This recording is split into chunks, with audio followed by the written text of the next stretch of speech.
How do you think a nation gets rich? Seriously, what's the story we tell ourselves?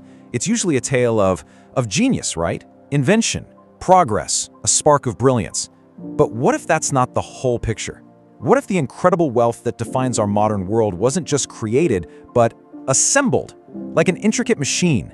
And what if its very architecture was designed so that for some to rise, others had to fall? Welcome to Inside History HD, where we dissect the hidden narratives behind the pages of history. It sounds like a riddle, doesn't it? Can a nation become too rich to prosper? It's a real question, though. A question that haunted an empire that once held the entire world in its grasp.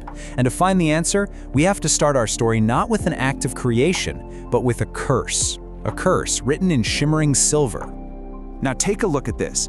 This graph tells a fascinating, tragic story. It's the story of 16th century Spain, just as it was being flooded with treasure from its colonies in the Americas. You see that dark line shooting up? That's their coin stock, their wealth. They were literally drowning in money. But the lighter line? That tracks the health of their real economy. You know, their farms, their workshops, the things that actually matter. And it flatlines, and then it starts to fall. All that silver, it just triggered runaway inflation. It crushed local industry, and it sent one of the world's greatest empires into a long, slow, agonizing decay.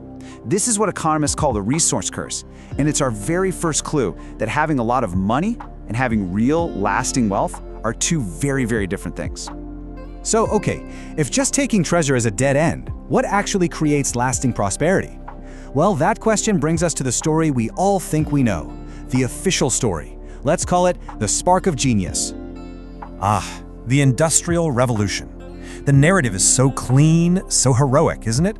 Britain and then the West got rich because of this internal fire of innovation. The steam engine, the power loom. These weren't just machines, they were pure engines of creation that supposedly generated unprecedented wealth out of thin air. It's a powerful story for sure, but when you start to look a little closer at the numbers, that story, it starts to get a lot more complicated. Take this quote. It points out a really inconvenient fact. If the British Empire was the main engine of Britain's wealth, then trade with its colonies should have been everything, right? But the data suggests it wasn't even the main thing. And this chart, it lays it all out in black and white. In 1913, at the absolute peak of its imperial power, almost 2/3 of everything Britain sold went outside its own empire. It was actually trading more with its industrial rivals, like Germany and the United States, than with all its own vast colonial territories combined. And this is a really crucial point. Even economic historians who focus on the profits from slavery conclude that while it was undeniably a horrific part of the system, it wasn't the single cause of the Industrial Revolution. Nor was it, as they say, necessary. So the official story, the one about internal genius, it's not entirely wrong, but it's definitely not the whole story. So if the empire wasn't just a simple cash machine, what on earth are we missing? To find the answer, we have to do something radical. We have to flip the map upside down. We have to stop looking at the world from the center of empire outwards, and instead look from the outside in. And when you do that, a shadow story starts to emerge. A story not about creating wealth, but about moving it. There's a name for this idea, dependency theory, and it argues that the global economy was never, ever a level playing field. It argues that from the very beginning it was architected to act like a giant funnel, channeling wealth from a global periphery to an imperial core. And the sheer scale of this transfer is, well, it's almost beyond comprehension. $33.8 trillion. That's one estimate of the wealth drained from India to Britain, alone, calculated in today's money. Now let's be absolutely clear. This wasn't trade. This was a one-way street, a river of wealth flowing out with almost nothing of equal value ever flowing back. How is a drain of that magnitude even possible? Well, it was a system, a brutally efficient machine. See, colonies were forced to supply cheap raw materials like cotton to factories in Britain.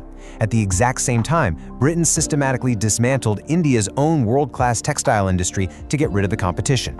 And then it sold its own finished cloth back to that now captive Indian market. It's a perfectly closed loop, designed for one purpose and one purpose only: to enrich the core by draining the periphery. As thinkers like Marx and Engels saw at the time, this wasn't just looting. This was the creation of a whole new global structure, an economic architecture that would fundamentally reshape the destiny of entire continents. And in doing so, it set the stage for what we now call the Great Divergence. So here we are. We have two conflicting narratives. One of internal genius, another of external plunder. For decades, historians argued about them as if one had to be right and the other had to be wrong. But the profound truth only reveals itself when you realize they aren't two different stories. They are two parts of the exact same machine. See, a historian named Kenneth Pomeranz made a startling discovery. If you go back to 1750, right on the eve of the Industrial Age, the most advanced parts of Europe, like Britain, and the most advanced parts of Asia, like China's Yangtze Delta, they were remarkably similar. They had comparable markets, living standards, economic sophistication, the works. So the defining question of our modern age becomes, what happened? Why did one path lead to the steam engine and the other did not? And this is where it all clicks into place. Colonialism didn't just provide a pot of gold. It created the unique conditions, the perfect storm for industrialization to catch fire in Europe, and only in Europe. It gave Britain capital and a flood of cheap raw materials. It gave it what they call ecological relief, outsourcing land-hungry crops like cotton and sugar. And maybe most crucially, it provided protected markets, allowing Britain's infant textile industry to grow without being immediately crushed by superior foreign competition. You see, extraction didn't just make Britain rich, it created the very incentive that made that spark of genius profitable in the first place. Now here's the thing. This architecture, this machine designed centuries ago, it didn't just vanish when the flags of empire were finally lowered. It left behind a ghost in the machine, a logic, a structure that continues to quietly shape the imbalances of our world, right now, today. They call it neocolonialism. The old methods of direct rule, of soldiers and governors, they're gone. But the underlying economic relationships, the direction that money flows, often remain exactly the same. And this isn't some hidden conspiracy. It's written into the very DNA of our global institutions. Just look at this breakdown of voting power in the World Bank. The G7 nations, with about 10% of the world's population, control over 40% of the votes. Let that sink in. This means the average citizen of Belgium, a former colonial power, has nearly 20 times the say in global finance as the average citizen of Ethiopia. The power imbalances of the 19th century are hardwired into the governance of the 21st. And that financial drain, it continues. How much? Well, according to one analysis, it's about $30 million. Not per day, not per year, per hour. That's the estimated net transfer of wealth flowing from the global south to the richest 1% in the global north through the complex mechanics of our modern financial system.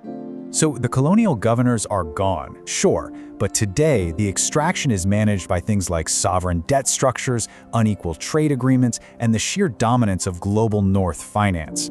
The system has changed its clothes, but the fundamental direction of the current often remains the same. So you see, the story of how we got rich isn't just about a spark of genius in a lonely workshop.